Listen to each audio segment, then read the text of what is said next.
Yasuhiro Naito é um mangaka que, cá entre nós, não teve uma carreira muito ortodoxa. Na real, ao pesquisar sua história de vida, é até reducionista falar que ele foi apenas um mangaka, dado que ele começou um pouco mais tarde do que o esperado no ramo. Nascido em 1967 em Yokohama, Naito cresceu com obras do Leiji Matsumoto, que eram de imensa popularidade nos anos 70 e 80 para o ramo otaku, assim como os mangás de Rumiko Takahashi e Katsuhiro Otomo, famosos por Capitão Harlock, Inuyasha e Akira, respectivamente, junto com seus diversos outros trabalhos da época. Ele não se formou em artes ou design, mas sim em ciências sociais quando jovem na faculdade, desenhando por puro hobby e publicando doujinshis para pagar as contas de vez em quando até se formar. Após seu doutorado em mídias, ele foi trabalhar em um emprego mais tradicional, vendendo imóveis na Sekisui House, uma empresa de alto calão nacional, até sair do emprego 3 anos depois.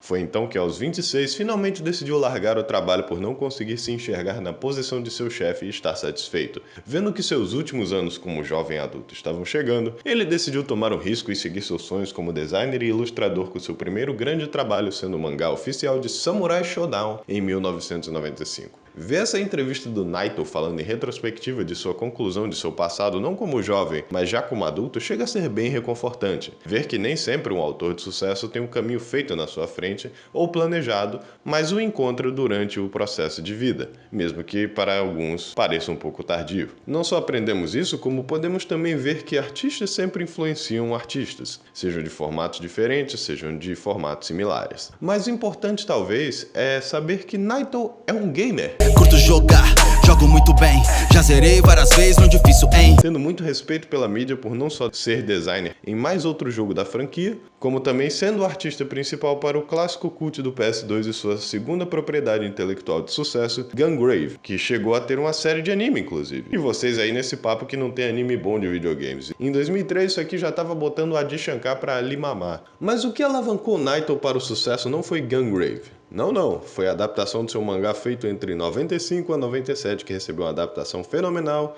em 98, Trigun.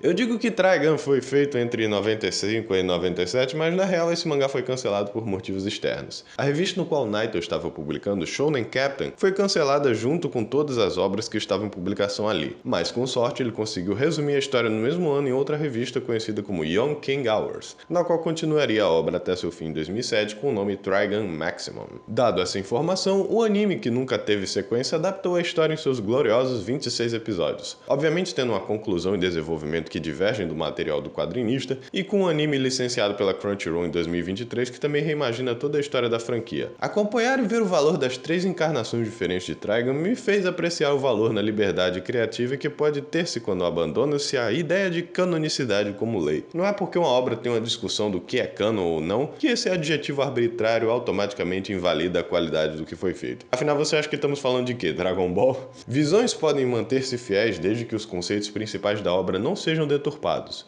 o que é difícil de acreditar em um mundo atual como o nosso, onde reboots e reimaginações de franquias antigas são prevalentes e incessantes, mas com cada versão de Trigun tendo algo novo a oferecer e exibir enquanto ainda mantendo-se firme em sua identidade, fez com que a discussão nunca fosse qual versão de Trigun é melhor, e sim apreciar onde cada obra brilha, aprimorando ou não a que veio antes ou depois e encontrando comparações saudáveis. Dito isso, o anime de Trigun facilmente esculacha todo o resto em termos de qualidade, seja temática, estética, som, tudo. Virou sem competição um dos melhores animes que eu já vi, o que não é um demérito do mangá ou que veio após, mas sim mérito de o quanto conseguiram fazer sabendo menos da metade da história. O anime é tão famoso na real que quando eu estava assistindo o pessoal veio me perguntar: "Ei Takumi, o que você acha dos episódios filler? Você acha que atrapalharam o ritmo da história ou não?" E eu fiquei pensando: filler? Esse anime tem um mangá? Eu achava que era um original de anime. Na verdade, eu fui tão nas cegas ao ver Trigun que quase digo que tomei clickbait do que o anime aparentava ser do que ele realmente era. Não sei porquê, mas eu sempre confundi Trigun com Hellsing,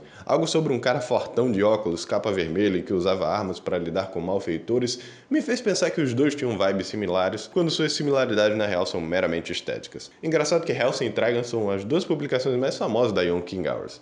Talvez não seja mera coincidência, então. Tá, mas aí você vê esse loirão B10 atirando pra todo lado na abertura com um solo de guitarra muito foda e pensa, ok, isso aqui vai ser um anime de estilo do Tarantino. E apesar das coisas eventualmente ficarem sérias, sim, por uma boa parte do anime é o mais puro suco da galhofa. Aproveitando que o assunto é estética, que tal falarmos da animação e da trilha sonora? Essa habilidade insana na guitarra eu reconheceria em qualquer lugar, já que o compositor da trilha sonora é ninguém menos do que Tsuneo Imahori, tendo trabalhado junto com Yoko Kanno, outra compositora querida aqui no canal pela banda Seatbelts, e colaborando juntos em Cowboy Bebop. Imahori também trabalhou na banda Model P, tendo relação com o maior compositor da história da humanidade, Susumu Hirasawa. Dado o currículo e as relações dele, ele não podia faltar talento quando se trata de música, e talento ele tem, considerando que compôs uma das melhores trilhas sonoras dos animes também, Hajime no Ippo. Eu reconheceria esses riffs dele em qualquer lugar, ainda mais pelo quão icônico seu trabalho foi em Ippo e de tantas vezes que escutei Stand Proud na hora da academia. Só de ouvir aqueles trompetes você já sente a adrenalina saindo da tela direto para as suas veias.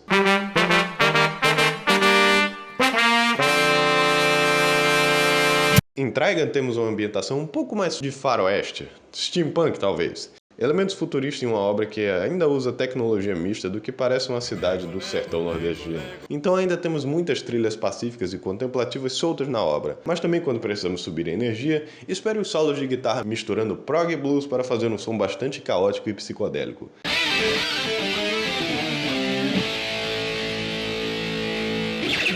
Eu gosto quando nos intervalos de meio de episódio eles simplesmente põem um solo de guitarra e revertem a progressão das cordas. Um leitmotiv que é usado em alguns trilhos normais também. É muito gostoso ouvir os álbuns que fizeram a trilha sonora desse anime. Eu recomendo ele inteiro no Spotify porque facilmente virou um dos meus projetos musicais favoritos. E é claro, quem mais para animar essa incrível história do que o estúdio Madhouse? Esses caras têm um repertório de ouro entre o final dos anos 90 e a metade dos anos 2010. Hoje em dia eles estão um pouco mais devagar na produção, mas considerando que eles fizeram desde as cutscenes de Persona até Frieren alguns anos atrás, mostra que eles têm um padrão de qualidade a se manter ainda hoje. A vibe de deserto apocalíptico foi muito bem feita com os tons amarelos e laranjas usados nos semiáridos da terra sem lei que habitam, acertando em cheio na pegada de Cowboys. Talvez até mais do que o próprio Cowboy Bebop. Dá pra acreditar que Cowboy Bebop saía na mesma semana do que Trigun nos anos 90? Imagina acompanhar esses dois animes na mesma temporada. E ainda por cima junto com Sakura Card Captors, Yu-Gi-Oh! E Initial D First Stage. Puta merda, os anos 90 eram incríveis. A dublagem em qualquer idioma que você ouvir também não deixa nada a desejar, tendo incríveis performances em inglês, português e japonês. Fica quietinho, fica paradinho. Você não vai querer que a arma dispare, vai? Eu achei ele, chefe, tá aqui! Ô, seu filho da puta! A Toonami foi um bloco de extrema importância nos Estados Unidos por trazer animes para os americanos e estabelecer um elo muito forte entre os estúdios intercontinentais e os espectadores loucos por algo diferente dos desenhos animados do sábado que tinham estética menos exótica por comparação. Não deu muito certo aqui porque colocar animes de madrugada para crianças verem nunca ia dar certo, sem contar do que, apesar do que o Twitter fala, ninguém liga para a dublagem no Brasil, comprovado pelo fato que sempre tem que fazerem redublagens de projetos antigos por virarem mídia perdida por ninguém gravar ou por dar problemas de licenciatura dos estúdios, dado que metade dos dubladores de São Paulo e do Rio de Janeiro se odeiam. Mas nos Estados Unidos isso foi um sucesso estrondoso que o fizeram ter uma alta corrente de dublagem para os animes desde aquela época. Talvez o dublador mais famoso que tenha saído de Trigun seja Johnny Young Bosch, que ficou famoso por sua primeira grande performance com o personagem titular Vash, dando-lhe uma posição de estrelato para então dublar mais protagonistas tanto em animes quanto em jogos, dublando Ichigo, Jonathan Joestar, Lee Lausch, Yu Narukami e o Adachi em Persona 4, Hajime de Danganronpa, entre outros. Ele até dublou o Nero de Devil May Cry, o que é engraçado dada a similaridade entre os dois personagens. Dá pra ver que ele tem muito carinho pelo Vash, dado o que significou pra ele. Acho isso fofo. O anime chegou a ser tão popular nos States que o filme feito em 2010 existe apenas por causa da fama que ele tem fora do seu país de nascença, passando lá primeiro do que no Japão. A premissa é a seguinte: duas meninas que trabalham em uma companhia de seguro chamadas Millie e Meryl estão atrás de pegar Vash, o estouro da boiada. É assim que chamam ele na dublagem mesmo? Falando nisso, moço, soubemos que o Vash, o estouro da boiada, apareceu em Felnar. Sabe alguma coisa sobre isso? Tá. Vash, o tufão humanoide, é conhecido por causar destruições e massacres em todos os lugares que passa. E por isso tem uma recompensa para quem o pegue vivo ou morto no preço de 60 bilhões de dólares duplos. A inflação nesse lugar é ridícula a ponto do dólar normal nem existir. Então, indo conhecer esse mundo desértico pelo ponto de vista das duas montadas nesses chocobos, nos unimos aos protagonistas para encontrar o... deixa pra lá, o Vash aparece no primeiro episódio. Comicamente, nem a Millie nem a sua superior Meryl acreditam que o loiro da capa vermelha é o homem que estão procurando ao encontrá-lo. Não só por ele fazer o máximo para disfarçar sua identidade, mas também porque a imagem do Vash como um malfeitor catastrófico simplesmente não condizer com a realidade. Veja bem, Vash na real é um pacifista, não qualquer tipo de pacifista, um pacifista extremo, se é que isso é possível. Ele quer criar uma utopia onde todos os humanos vivem na base de amor e paz, e precisa servir de exemplo não matando absolutamente ninguém durante suas lutas. O que é um problema, já que ele não só é perseguido pelo dinheiro da sua recompensa, como ele tem uma reputação de que destrói absolutamente tudo ao seu redor apenas por aparecer ali nos arredores. Então muitas vezes a lenda contradiz completamente a realidade a ponto dele passar despercebido de alguns lugares onde seu desenho não é explicitamente posto de lado com seu rosto. É o conflito interno do primeiro episódio. Na real, todo mundo falando que é o Vash, quando o Vash de verdade é completamente ignorado pela Millie e a Meryl. E apesar da Meryl ser supostamente a superior, mais inteligente, e a Millie ser a grandona bestalhada, é ela quem tem a suspeita do Vash ser o loirinho na frente delas, mas sua chefe joga sua lógica no lixo porque o verdadeiro tufão humano não seria um Zé Ruela sem culhão igual aquele cara ali. Demoram 7 episódios e diversos encontros durante esse tempo para que a ficha finalmente caia e eles comecem a andar juntos. Nenhum do grupo principal tem mais do que meio cérebro em funcionamento durante as partes mais iniciais do anime. Ainda mais quando descobrimos que o motivo do Vash ser mal vista por ele, em alguns casos, resolver o conflito principal do episódio pacificamente ou sem matar ninguém, não importa o quão malvados ou violentos seus inimigos sejam, apenas para no final ele fazer uma merda completamente tangencial ao que estava acontecendo. O que causa um dano terrível à propriedade local que o faz parecer justamente o monstro sanguinário que pensam que ele é. Tentar sempre resolver as coisas na base do diálogo com gente que não tá nem aí pro que ele quer dizer muitas vezes põe Vash em uma situação patética. Ainda mais com o seu comportamento desleixado e bobalhão na maioria das vezes. Só que isso também o dá a oportunidade para demonstrar seu gênio oculto, fazendo ele parecer legal, hábil e calculista no mesmo número de vezes que parece um palhaço. Ok, talvez ele pareça um palhaço mais vezes do que B10. Mas essas vezes onde ele realmente parece um homem de talento super-humano apenas brilha mais quando você vê que ele tem um certo complexo de Saitama. Vash é ridiculamente habilidoso, a ponto de estar acima de qualquer um que ele enfrente, então a dificuldade de suas lutas não vem de como derrotar seus inimigos, mas fazer isso de forma que nenhum envolvido morra ou tenha que sofrer, muitas vezes incluindo o próprio agressor. Dado que o anime de Trigun começou a produção entre o cancelamento do mangá original e o começo de Trigun Maximum, o estúdio teve apenas 3 volumes de uma história que, sinceramente, ainda estava apenas molhando os pés com seus conceitos antes de realmente virar o que seria em Maximum. Isso podia facilmente ter virado um caso como Inuyasha ou Fullmetal Alchemist, onde o anime ficaria zanzando por episódios filos repetindo o que já rolou,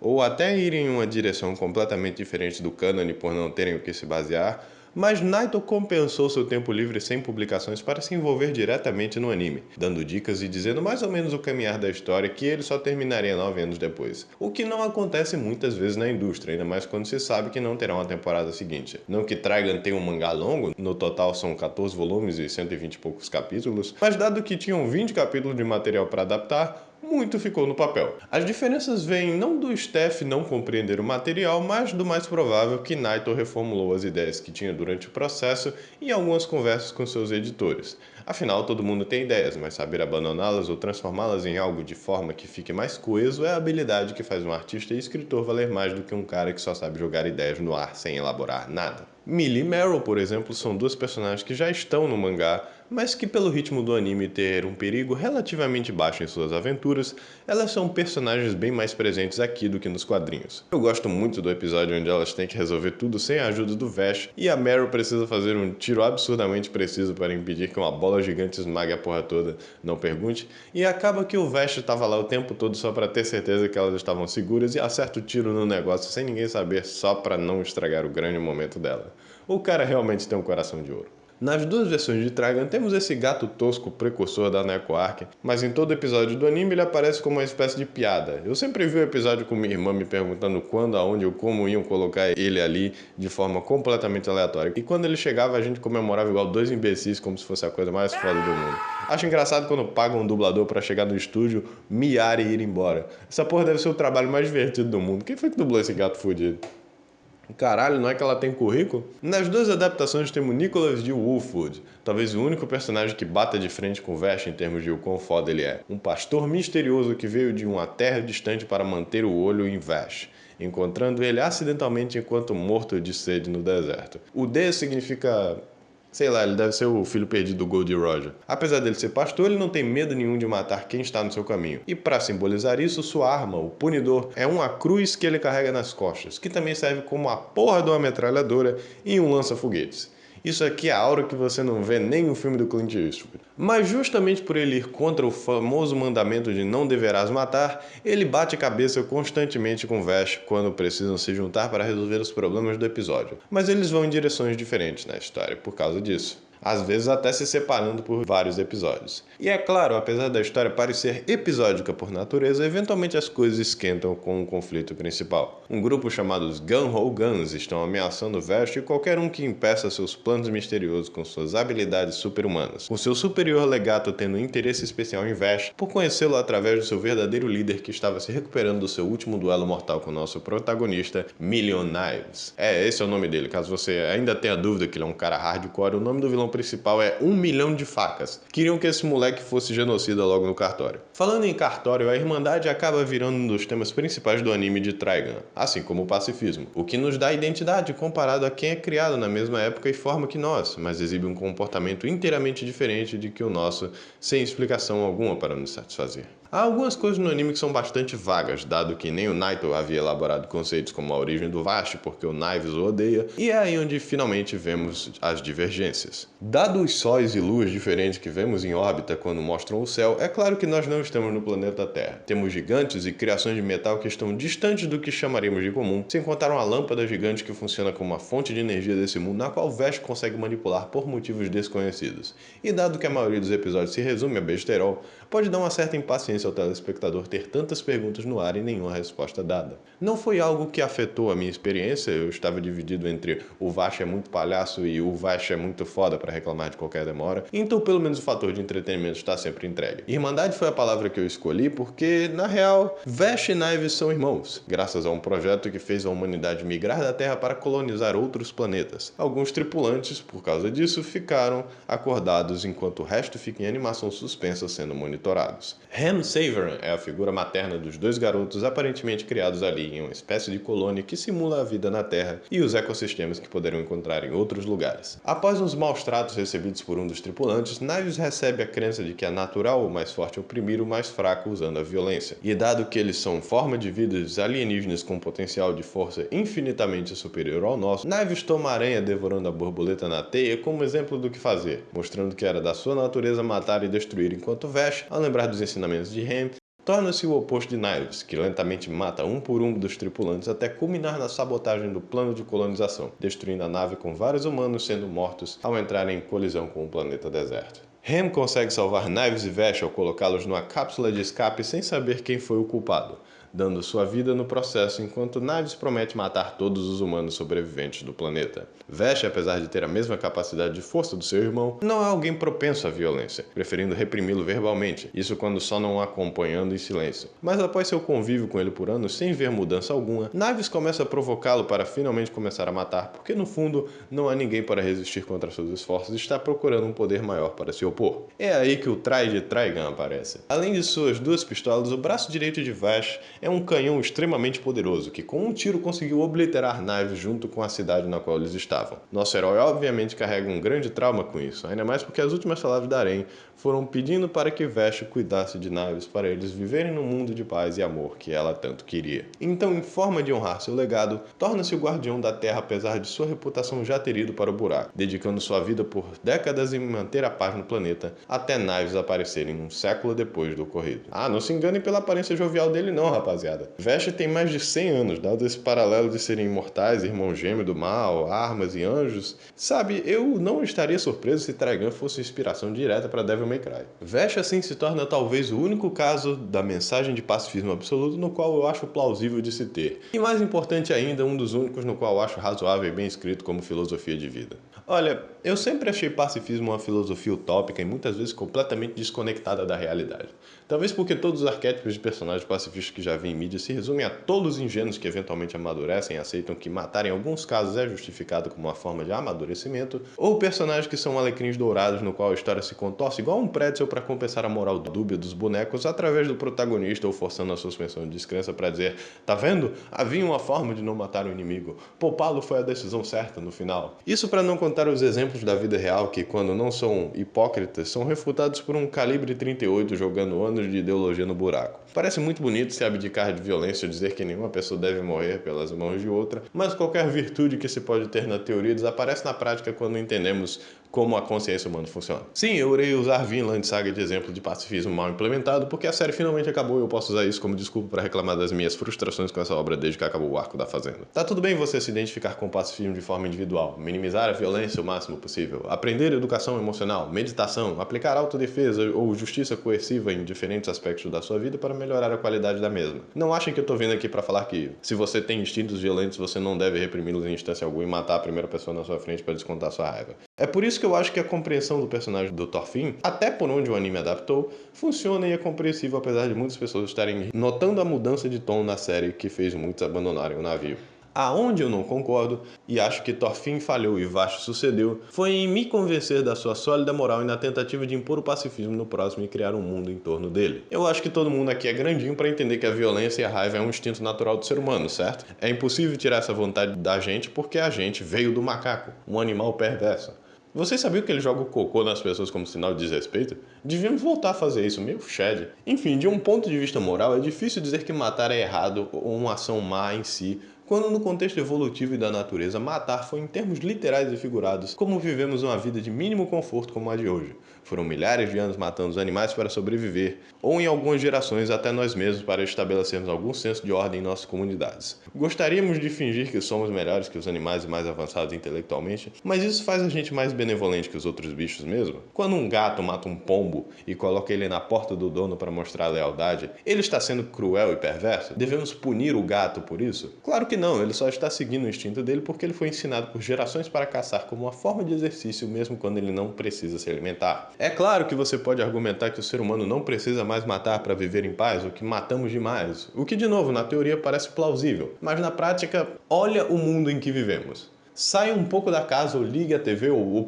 dê uma opinião descontraída na internet e veja como somos tão violentos como sempre fomos. Seja no nível coletivo ou no individual, não evoluímos coisa nenhuma porque todo mundo tá a um dia de esganiçar o outro na rua. Claro que nós reprimimos esse instinto quando começamos a viver em sociedade por entendermos que matar, na maioria das instâncias, é errado e desnecessário mesmo, mas ele ainda está lá. E fingir que ele não existe ou que ninguém é capaz de senti-lo ou agir em prol dele é pura tolice. Isso não faz matar certo, muito menos justifica induzir alguém à violência ou matar por prazer, mas se o sistema judiciário inteiro existe porque concordamos que crimes precisam ter pesos e medidas avaliados para termos justiça, é porque há momentos onde a violência pode ser justificada, ainda mais no caso da ficção, especialmente no caso do Knives, que é justificado em ser morto por matar pelo simples motivo de não dar valor à vida alguma. Esse negócio de equiparar todos os assassinatos como iguais vem de uma ignorância tão grande que só podia vir do privilégio de um hippie que não cresceu próximo a alguma situação de violência real para entender que nem todas as violências são iguais. E se há fatores externos que faz com que a pessoa seja propensa à violência? Má saúde mental, má criação, má índole mesmo. Tem pessoas que vivem muito bem e decidem oprimir e causar violência apenas porque é o que lhes dá alegria.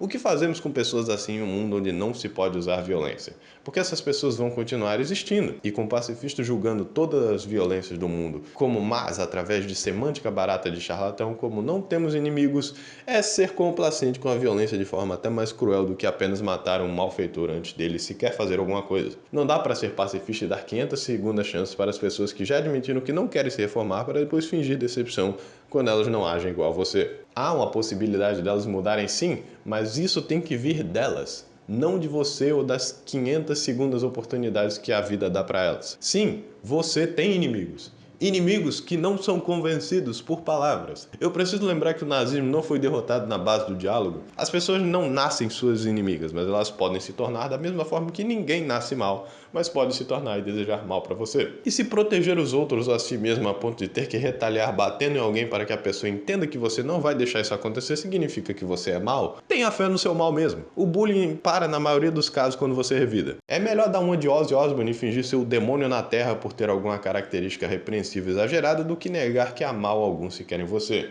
É um padrão de qualidade que você provavelmente não vai conseguir manter de qualquer forma. O único jeito que a ordem e paz é mantida em governos ao longo prazo sempre foi com a figura autoritária balançando o molho de chaves da bomba atômica figurada que tem em suas posses. Porque poder sendo exibido é o que impõe respeito. Tirar essa opção de oprimido significa não ensiná-los a se defender de violência para fingir que fraqueza é uma virtude na hora deles eventualmente serem massacrados por quem não tem esse padrão moral apenas para morrerem achando que eles pelo menos não são malvados. Pelo amor de Deus, minha gente, matar não é nem a pior coisa que se pode fazer com alguém na escala de maldade. Tem muita coisa pior em nosso acesso. Ver o bem e o mal nessa forma é de um absolutismo muito tolo que destrói qualquer tom de cinza entre preto e branco. É por isso que eu odeio esse negócio de não mate o vilão perverso que matou 500 milhões de pessoas, porque se você matar um assassino, haverá o mesmo número de assassinos no mundo. É errado! Haverá um a menos. Não que seja a posição de que todos devem ter, ou que sequer a maioria é capaz de realmente matar alguém, mas quando alguém tiver essa coragem,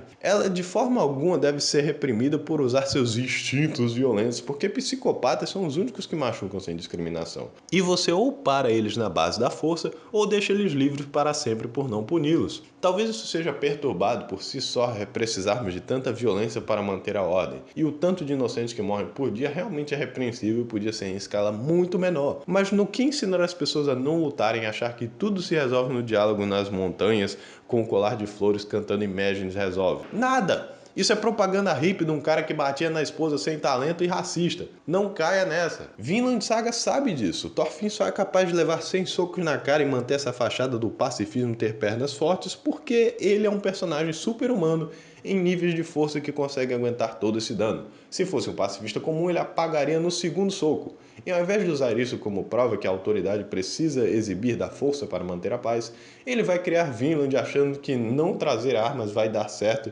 e ativamente reprimindo o único cara que traz. Não é porque você é o iluminado que sabe Kung Fu não letal na tribo viking que todo mundo vai se resolver assim, Thorfinn. Seria uma coisa se a história o repreendesse por isso também, mas vez após vez Thorfinn é tratado como Jesus na Terra, um iluminado dentro da história e pelo criador a ponto de conseguir resolver todos os conflitos pacificamente, enquanto fingindo que o autor não só está se dando um tapinha nas costas por falar que essa é a forma de se resolver tudo. Eu digo isso porque mesmo quando Thorfinn é punido por isso, como o final da história implica no arco de Vinland, com as coisas dando errado, o autor não faz isso para mostrar que o pacifismo é inviável por natureza humana, mas porque o ser humano é malvado e não evoluiu o suficiente para ver como um mundo sem conflito seria lindo porque todos deviam ser como Thorfinn.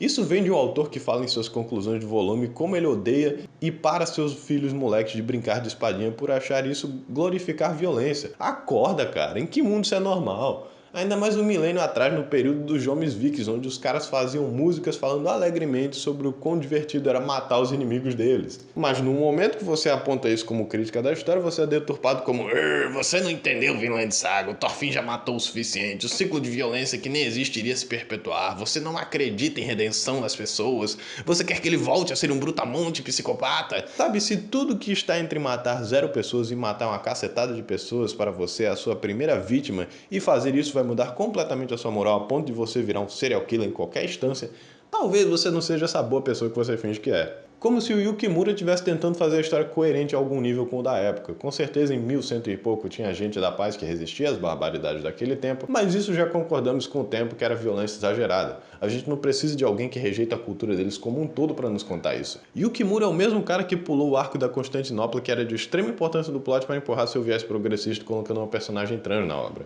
Isso aqui é anacronismo que faz um fã de Fate franzir a testa. Eu tô louco por achar esse comportamento anormal, por acaso? Pra você ver como é um problema de atitude mesmo, o Yukimura já teve um hater desmerecendo ele e o trabalho dele, falando que o Togashi é melhor, que chegou nele aleatoriamente no Twitter, e o cara teve 1001 maneiras de responder esse comentário, pai, e respondeu com: eu concordo, o Togashi é muito melhor que eu, tomara que ele esteja bem. E todo mundo achou ele o cara mais iluminado do planeta. Porra, comentário negativo e assédio gratuito é uma merda mesmo, eu saberia disso sendo youtuber, mas cacete, que sojada. Ou ignora ou manda o cara se matar pra ele se lembrar que não é ninguém comparado a você.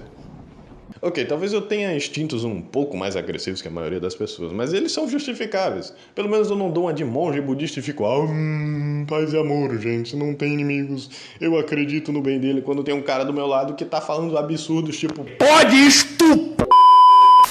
Agora que eu fiz o fácil, que foi me posicionar que o pacifismo de Vinland Saga é cringe, eu vou fazer o trabalho difícil de elogiar o pacifismo e entrega na mesma moeda. Por que aqui funciona e lá não?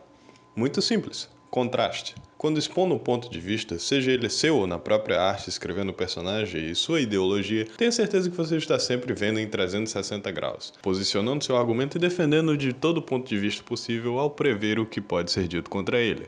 Coisa que Naito fez perfeitamente ao contrastar Wolfwood com Vash. E dado que um é religioso e uma figura quase divina dentro da própria história, podemos ver como isso foi uma sacada genial. Quando sabemos do terceiro braço de Vash, entendemos que ele é uma arma desde nascença.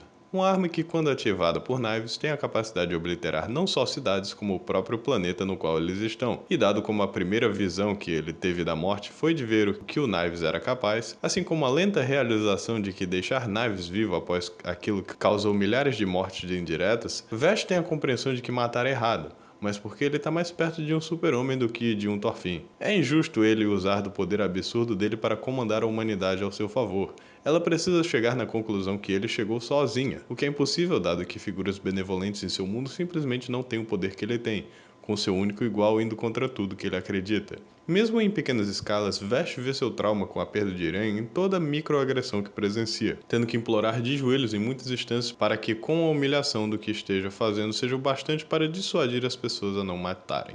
Seja por vingança, seja por ressentimento, seja por só ser uma pessoa perturbada ou mau caráter, ele erroneamente assume que todos podem entendê-lo.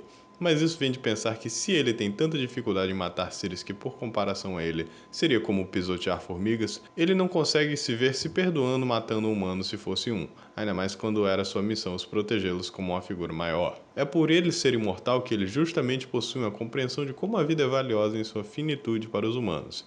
Então, quando elas terminam sem um propósito, sem uma conquista maior, sem um significado, para Vash, essa é a maior perda possível. Wolfwood, por sua vez, é humano. Essa é a sua maior falha e o seu maior mérito. Talvez por ser demasiado humano, ele entende que os seres humanos estão sendo propensos à violência por estarem em um mundo com muitas poucas condições de melhora de vida. Um deserto de escala planetária onde facções superpoderosas matam sem discriminação, relacionamentos de anos entre amigos e famílias podendo ser quebrados e traídos por motivos mesquinhos, e ele sabe disso justamente porque foi um órfão e foi adotado por alguém que o treinou para ser um assassino desde a infância, eventualmente fazendo parte dos Gun-Ho-Guns para matar Vash, e apesar de ter diversas chances de apunhalá-lo pelas costas, ou até matá-lo logo de cara, ele nunca faz isso, e mesmo com crenças completamente diferentes, eles conseguem se respeitar e formar uma amizade forte porque no fundo estão tentando fazer a mesma coisa, criar um mundo onde a violência não precise mais existir, seja por deixar as coisas como estão e confiar na bondade do próximo, seja por aniquilar o mal matando quem é mais perverso do que você. Mas da mesma forma que Vash se questiona se o que ele faz está certo, Wolfwood se dói por se sentir forçado no caminho de vida que teve. Ele não pode deixar de matar porque foi o que ensinaram para ele, nunca tendo a escolha de dizer não, ou porque ele morreria, ou porque as pessoas que ele ama morreriam. Agora que ele virou um pastor e usa o dinheiro que tem para espalhar sua palavra, ajudar as pessoas a se confessarem e fundar um orfanato de crianças que, ao contrário de sua figura paterna, não as manda a seguir seus passos, mas que a qualquer momento pode ser usada como chantagem para ele. Acho hilário que Vinland Saga é associado com o cristianismo e por alguns por seu ideal de pacifismo, quando até Cristo teve um momento de raiva por ser um ser humano e ter sentimentos que vêm com essa consequência. Quer saber um verdadeiro autor de mangás cristão? Naito. Ele cresceu no budismo por causa da família, mas ao estudar e se converter durante a vida adulta, ele demonstra o amadurecimento de sua visão religiosa em Trigun. Nós usamos da religião como uma âncora quando estamos errados e culpamos a nossa carne para nos sentirmos melhores e termos esperança em redenção apesar de não mudar. Ou como um flagelo, se culpando por não conseguirmos escapar das emoções humanas que nos fazem quem nós somos. Deveria o homem viver pela cruz ou pela espada? Por pura ironia do destino, parece que Vash consegue mudar a opinião justamente da pessoa que ele não devia ter mudado, pois ao desistir de tentar matar Vash, Wolfwood acaba se apaixonando por Millie, vendo valor em como seu amigo vive a vida da mesma forma que Vash faz com ele. Adotando um pouco de sua ideologia para ver o bem que faria, o pastor decide poupar a vida de seu pai. Mesmo superando-o em combate, ele consegue apreciá-lo e agradece por torná-lo o homem que virou hoje, tendo uma certa conclusão em seu ciclo de odiar a si mesmo por não conseguir superar a sua falta de escolhas na vida, decidindo então abraçar a paz graças a Vash. Mas infelizmente, Legato, com seu poder de controlar o corpo das pessoas, força-o a atirar em Wolfwood mesmo assim. Se fosse Vash, ele sobreviveria, mas como o pastor é apenas humano, é uma ferida mortal. Ao invés de pedir ajuda, Nicholas decide encarar a morte com dignidade. Indo para a igreja em um confessionário para a unção dos enfermos, ele tenta aceitar que sua vida acabou e que ele está feliz na forma em que viveu. Mas no momento que ele lembra de Millie, Vash e o que ele podia ter vivido, ele desaba, implorando para ainda viver entre lágrimas. Uma forma muito mais humana de reagir à morte do que fingir que está pronto para abraçá-la. É mostrar medo, desespero e tristeza com a incerteza de não saber se viveu de forma certa ou errada nos seus próprios termos, ou de não ter tempo para sequer fazer um julgamento disso. いやいや死にたないまだやりたいことあんねんあいつらと一緒にいたいかんのかあかん言うんか許してくれなんておこがましいんか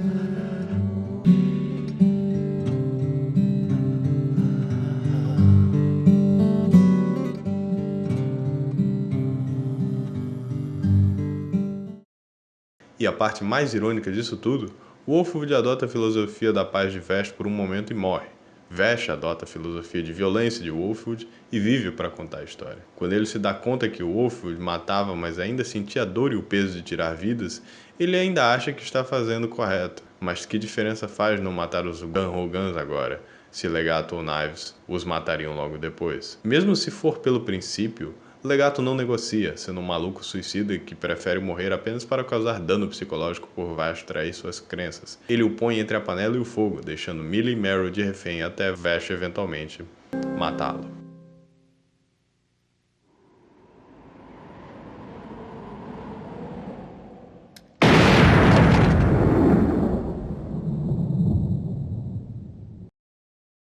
O que segue é um confronto ideológico e potente entre os dois últimos combatentes da história, entregando ação, reviravoltas e planos de último segundo que tanto Vash quanto Knives são conhecidos em fazer a esse ponto. O simbolismo usado da cruz de Wolfwood como a carta na manga que Vash tinha para derrotar Knives em si mostra que o pastor, mesmo em além-vida, foi essencial para derrotar o mal maior, mostrando como os dois atiradores são igualmente válidos em suas formas de alcançarem a paz. Concluindo o combate, Vash então incapacita Knives, o deixando desacordado e levando-o para casa apesar de tudo, com seus membros debilitados. Será que Knives conseguirá mudar seu coração, mesmo após tudo que fez? Provavelmente não, mas em honra a Ram, Vash tenta, pois vale a pena tentar. Abandonando assim o título de tufão humano, ele tem uma vida de paz com Millie e Meryl, concluindo a épica jornada no qual acompanhamos até aqui. No momento que Trigun teve seu anime em produção, a história do mangá antes do Maximum tinha acabado com Vash explodindo a lua com seu canhão, com o resto da história mudando com base nas ideias de Naito, como dito antes. Muito de Maximum acontece de forma similar. Wolfwood morre, os outros Gunhogans dão as caras, o passado de Vash é explicado, etc. Mas a forma no qual isso acontece é de uma proporção que escala tão deliberadamente que se torna algo bastante épico. Parte de mim desejaria um segundo anime de Trigun que fosse mais fiel ao mangá e o adaptasse. Assim teríamos dois animes da mesma franquia para comparar e que também seriam um dos melhores já feitos na indústria. Acho que podemos começar falando justamente da evolução de arte de Naito. No começo, ainda mais no primeiro Trigun, a arte deixa muito a se desejar. Mas quando as lutas do Maximum chegam e o tom da história muda para algo mais sério, o mangaka mostra que consegue fazer cenas de luta e tiroteio de tirar o fôlego. Eu fico com um pouco de pena da Millie e da Meryl desaparecerem depois de certo ponto, assim como o gato fuleiro, mas as diferenças que acontecem na obra fizeram o mangá ter a identidade que brilha de melhor para igual em certos aspectos como anime. As motivações de Knives, por exemplo, já são bem diferentes. Ao invés de ser mal apenas pela maldade, ele tem um trauma ao descobrir a origem da espécie dele de Vash, sendo uma planta, um ser interdimensional criado por humanos que consegue gerar energia e viver em condições onde humanos morreriam. Vash e Knives são então os dois únicos dos projetos de plantas de sucesso que conseguem viver fora das lâmpadas que usam para dar poder às cidades onde todos moram. O que muda Knives para se rebelar contra a humanidade é a descoberta do experimento da planta humanoide que veio antes dos dois. Tesla, descoberta em um planeta distante como recém-nascida, cresceu rápido e impressionou os cientistas humanos, com tal curiosidade justificando fazer diversos experimentos desumanos com ela, apesar de conseguir se comunicar e protestar com clareza, com detalhes extensos de sua degeneração e sua tortura que resultou na sua morte e tentativas de reanimação escritas no computador, culminando com seu cadáver dissecado e preservado para Knives ver. Frustrado com a humanidade, Knives chega na conclusão que devia matar seus criadores, não apenas por vingança, mas por entender que é da natureza humana ser violento e amar o caos a ponto de causarem sua própria ruína ciclicamente. Afinal, por que outro motivo teriam abandonado o planeta se não tivesse se tornado a espécie dominante da Terra e abusado do poder até o ponto sem retorno? E apesar de matar muitos humanos e criar um grupo de homens tão desesperados em fazer o mesmo que sequer ligam de Knives ser um homem que não sentiria remorso em matar todos eles, o irmão de Vash consegue ter uma nuance que não é vista no anime. Seu relacionamento é visto mais como o de Jonathan e Jill de Phantom Blood. Apesar de Knives querer derrotar Vash, ele sempre tenta ter um diálogo com o mesmo, como se quisesse convencê-lo de se juntar ao lado das plantas com ele até a última instância. Seu poder vem não de ser um atirador habilidoso, mas de se fundir com cada vez mais plantas até seu poder o transformar em algo irreconhecível. Legato, assim como alguns Gun-Ho-Guns, são personagens diferentes que sequer foram introduzidos ou conceitualizados da mesma forma no anime, com Legato em especial tendo um passado como vítima de tráfico sexual, sendo abusado quando criança e não tendo esperança nenhuma na vida humana até Knives destruir todos de sua cidade, menos ele, graças à sua habilidade de controlar o corpo de outras pessoas, dando um nome e um propósito para o jovem, mostrando que mesmo apesar de tudo, pessoas que tratamos como monstros absolutos ainda podem ter rastros de empatia escondidos que dão camadas à sua moralidade. O Wolfwood, apesar de ter uma backstory similar à do anime e um rumo semelhante, se diferencia por, na verdade, ser bem mais novo do que aparenta, o que faz a encarnação dele ficar com a Millie no anime um pouco estranha em retrospectiva, mas isso se dá por ele também ter sido testado e torturado durante sua infância com a droga regenerativa para ser a máquina de guerra perfeita através de modificações genéticas do seu grupo de assassinos, o Olho de Michael. Aqui ele também é encarregado de cuidar de Vash, mas quando ele é capturado ele decide honrar a amizade que fez e lutar contra seu colega Livio e seu criador Chapel. E apesar de ter uma regeneração compatível com o remédio que lhe era dado, o final da luta o dá uma overdose. Perdendo muito sangue sem probabilidade de recuperação, o Wolfwood ainda tem coragem para se sentar com Vash e dar uma última bebida com seu amigo. E apesar de Vash fingir que está tudo bem e que ainda tenha uma última luta pela frente com Knives, ele sente a vida de Wolfwood se esvaindo aos poucos. Implorando que Deus não o leve, o pastor sucumbe de qualquer forma, com sua última visão sendo a das crianças dando boas-vindas a ele do orfanato. Mas ele não voltou para casa. Na verdade, ele foi pela primeira vez encontrar o seu criador.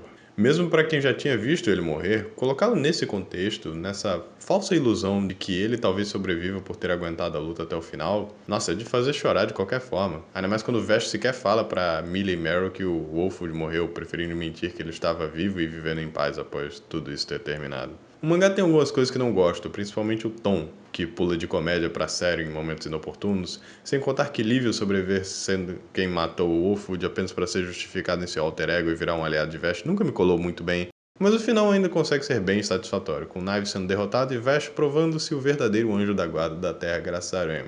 Com o uso repetido do canhão de seu braço, é descoberto que ele não é realmente imortal, representado pelo loiro de seu cabelo gradualmente indo para o preto com cada tiro que se usa do canhão, ficando completamente escuro no fim do mangá. Mas ainda assim, Vash agora pode descansar, sabendo que seu trabalho na Terra está feito após a derrota de Knives. É difícil pensar que Naito, não satisfeito, ainda faria outra história como Gungrave já tendo feito um hit de qualidade tão notável.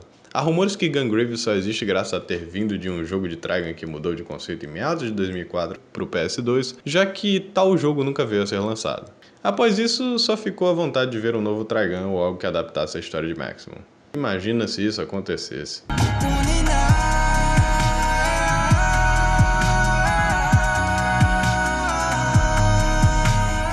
Na real, Trigun Stampede virou mais uma nota de rodapé nesse vídeo, já que, tecnicamente, é um reboot da Crunchyroll na qual só metade foi lançada, tendo que esperar a segunda temporada em 2026, intitulada Trigun Stargaze. Odeio quando fazem isso. A produção de animes em estúdio está tão sobrecarregada que temos que esperar não sei quantos anos para um anime de 3 episódios ter 26, porque tem que ter uma pausa para o time A, B, C e D fazerem outros 5 animes no meio tempo de cada um. Graças a Deus não trabalho nessa indústria, puta merda.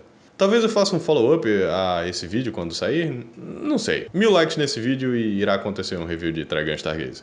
O Estúdio Oro já é responsável por isso aqui. E no momento que alguns escutam anime reboot de um clássico da indústria 3D na Crunchyroll, muitos já pensam em automaticamente renegá-la. Mas vindo de um cara que odeia a cultura da nostalgia zumbificada tanto quanto você, fique tranquilo ao saber que Naito estava envolvido na produção desde 2017 até o seu lançamento em 2023 para que a história se mantivesse fiel. E dado quão o texto base de Trigun é tão sólido, apesar de cair num meio termo estranho, ainda é uma obra boa que justifica sua própria existência. Orange é conhecida desde a última década por tentar padronizar os animes em 3D com sua direção em Beastars, Houseki no Kuni e agora Trigun. Mas eu definitivamente vejo que isso é um CG de um estúdio de pequeno porte em 2017 em alguns momentos. O anime não é feio, mas a fluidez de algumas animações e a qualidade dos modelos reflete muito as cenas mais toscas de Houseki, apesar de ali ser justificável já que não estamos falando de humanos, ao contrário daqui que só não tem desculpa. Nossa, no primeiro episódio aparece um cartaz procurado do Vash em 2D e eu só fiquei, porra, o anime ia ficar muito mais legal se tivesse esse traço pro 2D. Por que vocês fizeram em 3D? Algo que finalmente me dei conta aqui, que foi o principal motivo de me incomodar com a animação em Beastars a ponto de dropar, foi como muitas vezes o FPS do universo começa a cair em anime 3D. Talvez não pela má renderização, mas pelo mau costume de querer manter os quadros por segundo baixo como em animes normais. O que funciona no 2D, dado o detalhismo dos quadros, mas aqui especialmente quando já estamos acostumados a uma animação de 60 FPS em jogos e animações ocidentais, toda animação que de repente muda a taxa de quadros tende a cair no vale da estranheza. Olha só, aprendi a criticar animação de 3D de forma nova no canal, nem eu esperava saber isso. Eu não sou necessariamente um hater de animes 3D, já falei em outros vídeos que ser contra experimentalismo numa mídia que precisa tanto disso como animes modernos é só preconceito idiota. Então eu não vou me repetir aqui. Isso é dos anos 90, vovô. CG é o futuro e o futuro é pica. Ouso dizer que tem cenas criativas com o uso da terceira dimensão que chegam a ser tão boas quanto as do mangá e do anime de 98. Dito isso, há muitas mudanças aqui que eu considero questionáveis. Não o cabelo do Vash, isso é até que legal pra dar uma identidade diferente a Stampede. Eu falo de contar a mesma história, mas de forma diferente. Tem muitas introduções e personagens que compartilham o nome, mas tem poderes, introduções e caracterizações diferentes do que já conhecemos. O que deve ser legal pra quem nunca viu Trigun antes e é introduzido ao mundo, mas já são tantos personagens divergindo em suas ações que me sinto falando de todas as versões de Evangelho. Eu não consigo fazer uma sinopse aqui como fiz no mangá, com tanta recontagem eu vou ficar me sentindo o Doutor Estranho vendo universos paralelos. Mas sim, Vash é um homem procurado, ele tem um irmão chamado Knives, Wolfwood é torturado pelo olho de Michael, os Gun-Ho Guns aparecem com o próprio Million Knives, Meryl e Roberto se juntam a Vash, em alguns quesitos é até mais fiel ao mangá do que o anime antigo. Meryl e quem? Calma aí, eu falei o quê? Roberto De Niro. Sério que substituíram a Millie para um trocadilho com o mesmo nome do furúnculo do Matheus Canella? Bom, não é bem assim. A Millie existe nessa continuidade e tecnicamente é revelado que a história é como uma prequela da linha do tempo, onde as duas encontram Vash normalmente, o que só confunde as coisas. Tá vendo? Tem coisa aqui que é legal e que dá identidade ao anime, mas também que se convida a uma comparação do que podia ter sido. Uma adaptação mais fiel a Trigun Maximum. É legal ver alguns conceitos sendo utilizados e trazidos à tela aqui que não rolou antes, mas fico um pouco receoso da segunda temporada não entregar e colapsar por fazer esse malabarismo todo. Bom, seja o mangá, o original ou o Stampede, eu concluo ainda achando que Trigun, em estética, escrita e produção, é algo memorável em qualquer uma de suas encarnações. E o fato de que, mesmo após tantos anos, em tantas mãos, sua identidade do pacifista superpoderoso se mantém viva para trazer paz e amor a diferentes gerações, é uma evidência do que eu afirmo. Estou moderadamente hypado para Trigun Stargaze e espero que estejamos todos lá quando sair. Enquanto isso, até lá. Obrigado por assistir esse vídeo. Fiz poucos vídeos de anime esse ano, poucos vídeos no geral, dado que o projeto de Mega Man comeu minha disposição para outras coisas esse ano, assim como a faculdade, mas acho que isso só me dá mais tempo para pensar e produzir meus vídeos de forma melhor. Então não se esqueçam de se inscrever, virar membro para me apoiar e terem acesso a um server privado, meus roteiros, acesso antecipado aos vídeos, entre outras coisas. Também faço algumas lives para bater um papinho nos fins de semana na Twitch e de quebra tenho outras redes sociais para ser seguido que estarão na descrição. Obrigado mais uma vez pelo seu tempo e pela espera, e até mais.